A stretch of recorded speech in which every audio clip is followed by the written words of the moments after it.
I'm just putting this on the board, but whilst I'm here, I'll probably need to go. I'm happy to take down because there's loads of different questions on there, answers and solutions, and I'm certain that what's on there is definitely on here. I think from what we discussed, I think a clear position is around marketing and the differentiation of what you do. We've looked at service levels. I'm sure everyone has looked at service levels. But the naming and what that image portrays, should it be called basic? Not 100% sure. But there could be a whole load of other things. I don't think we should go down bronze, silver, gold, because everyone does that. So think of different things. We wondered whether, after speaking to you, Steve, whether it is just general market conditions, and if it is, I think that's relatively straightforward to solve, but there potentially could be something a little bit more sinister going on with this load inspector and your former friend that is in cahoots with it, maybe. Understand what other people's differentiation is, and see how you can match that, achieve that, beat that within the pricing that you want to be able to work to. I think that comes back to the definition of what market you want to be in. Do you want to be down really low, or do you want to be up really high? And I think understanding the differences between the two of those and what you need to do to deliver those will be really key. We have spoken about recruitment in the areas that you're looking at, and acquisition, buying another company. I think that would be a perfect thing to look at. And so the fact that the guy is willing to sell, absolutely, I'd be in there really quick to find out what's going on. And it might not go ahead. It might not go ahead. Doesn't mean you've got to buy it. It might be completely rubbish. But it's worth you to see whether it is worth looking at. All right? Yeah. You have that. Anything else, Andy? No? Good. Thank you. All right, I'm going to take that down so you can see all the other bits and pieces underneath it. Who's next? Matthew? Thank you, everyone. Oh. Come on over. I'll put these up in a bit. Apologise, I'm not the world's best public speaker, but I'll do the best. Just speak loud. Speak loud. I mean, we obviously went into a lot of the same pieces I think has been picked up on. The marketing aspect is huge, and working out. I kind of put it down as from an analysis perspective first of all, and really understanding what that market is. So what the competitors are standing on, what the clients are looking at, all those sort of pieces we went through. Also, understand that market share. We did dig into going down to the planning office potentially and finding out exactly what builds are happening, what's coming up, what's coming next, and those relationships that you build with the inspectors you're speaking to and everyone else as well. So that's one side of it, it's the positioning. But it's also where you want to be as a brand. Do you want to be the BMW? Do you want to be the Porsche? Do you want to be the Honda? And then what you're going to bring to get to that point. I don't think, we kind of said about TikTok and conversations like that, how you can get yourself out there, and there's a creative aspect to it, but whether that's relevant for your community, or should you be piling that into creating a LinkedIn group or a WhatsApp collective or something similar where you actually invite your clients and make them feel part of the journey to a point and a part of that story that you're putting together. And that comes a lot down to I would call them kind of pillars of content or values or however you want to put it down, but things like the green policy I think is huge for you, being able to kind of dig into the green work you do and everything else. The value of the equipment and the quality of those, the fact you're British made, all these elements very quickly start to build up into easy content routes for marketing and so on. And it can be fun. I think that's a big bit that gets missed sometimes. If you're a creative person and it creatively sits with you to do that, it doesn't always have to be a really difficult process to kind of make those things happen. So I kind of looked through the list a little bit, but we said about potentially considering exhibiting, so getting involved in the trade bodies, and kind of presenting you there, having a trade stand, or kind of building up to the point where you're doing public speaking on these type of topics, like the core kind of main values and pillars. As we speak about understanding market share, research analytics, we said about how you stand out in the competition. I think that's mostly it really. Is there anything I've missed? No. I don't believe so. Cool. There you go. All right. Thank you very much, Matt. Thank you. Thank you. Okay,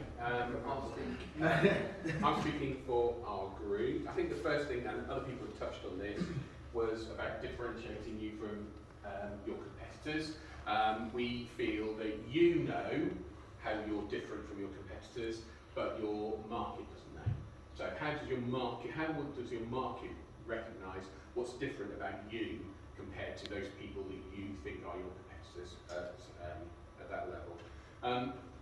We said that you should focus on what you do best and think about quality rather than quantity. So don't go chasing a huge amount of low value work if actually your specialism is in better quality work. So do fewer contracts but at a higher rate. Tell people why you're better and what benefits you offer. So do you really spell out what are the benefits of working with your company as opposed to any of the other companies that are out there? Are you really spelling that sort of information out? Can people find that information out without actually getting in touch with you? Can they see it on your website, for example? Those sorts of things. Set yourself up as offering a gold standard service. So guarantee to people that when you come out and you provide a service on their lift, they're not going to see you for the next 12 months. If they do see you, then it won't cost them anything. So offer that sort of level of gold service so that you are the quality provider in the marketplace. Try to get people on long-term service agreements. You talk about your ideal customer being those people who are retained clients. So what you don't want are those people who are constantly shopping around and every year looking for another cheap deal. Get people on 2-year, 3-year, 5-year contracts so that they will stick with you for that length of time, and offer them some sort of incentive to be able to sign for that sort of length of time. Conversations with the load inspectors, be really clear with them. We don't want quantity. We don't want people who are focused on cheap. We want people who are focused on quality, and be really clear about that. And somebody's already talked about this. The name of your package. We didn't think basic was a good idea, so please don't. We would say don't call it that unless you're doing that to denigrate what your competitors are doing. You say, actually, we've got a basic package, which is just what our competitors do, and it's this, but actually, this is the best one. So that's our thoughts. I think from that as well, from another side, your package does a lot to protect a client in the event of any form of claim that they might ever have. So if you're going into public places, which you want, nursing homes, that kind of thing, because of everything that you do, the extra service with the photographs, you've got proof, evidence that they've got upkeep and they've been doing it right. That to me is absolutely key, and they're the clients that you want because they care about the product and the service. And the cheaper ones, they don't care about that. They're going to move the following year. You're just going to be chasing a load of work down, constantly chasing your tail, and they're going to move the following year for a fiver. Thank you. And they'll be disappointed because they pay $280 and you're not going to be able to provide the service. So we really felt that that you were being kind of dominated by this thought of all of the competitors getting the cheap work, and actually, while it's a difficult step to take, you want to get yourself to a place where you kind of just don't care about that. I don't care about the guys getting the cheap work because our market is the quality work. We don't even want cheap work. People come to us asking for cheap work. We're not interested. Go and talk to one of our competitors. Then race to the bottom. Yeah. Definitely. brilliant. Thank you very much. Really helpful. All right. What we'll do you maybe later on today is just for you to have a bit of a think about it, maybe just give a bit of feedback on what your thoughts are, unless you're ready now. Okay. Yeah, firstly, thanks everyone. I was chatting earlier, the benefits of sharing this experience with other business leaders and business people as opposed to engineers and people I'm working with. I get some really good feedback, and I like the fact that I now know that those photos, that extra length we go to is where the value is, and our customers didn't know that. I really like the idea of an individual WhatsApp group for each client, so they can be an admin for their own WhatsApp group, and if Mr. Jones in fact 23 wants to have a say, he can come on the group as well.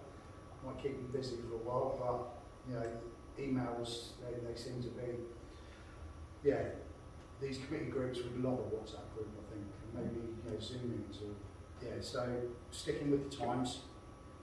The Lola guys, you know, concentrating on quality and not the fact that they want the cheap deal and the cheap deal's going to get it. And what you just said about don't worry, if people are disappearing, you know, chances are they'll come back, and they do. We've had the comebacks, you know, hotels particularly, where they've gone off to another firm, had an absolute murder at the weekend trying to get them out, and then Steve can come out and sorry we left you. But share those experiences. Yeah, Right. exactly. Literally tell that picture. Yeah. So when you're putting it part of your contract, this is what we will do for you, which means that if it goes down, someone will be here, your lift will be out a maximum of 4 hours or whatever it Yeah. is. You Same know. day fix. Yeah, so I'll be selling the same day fix. And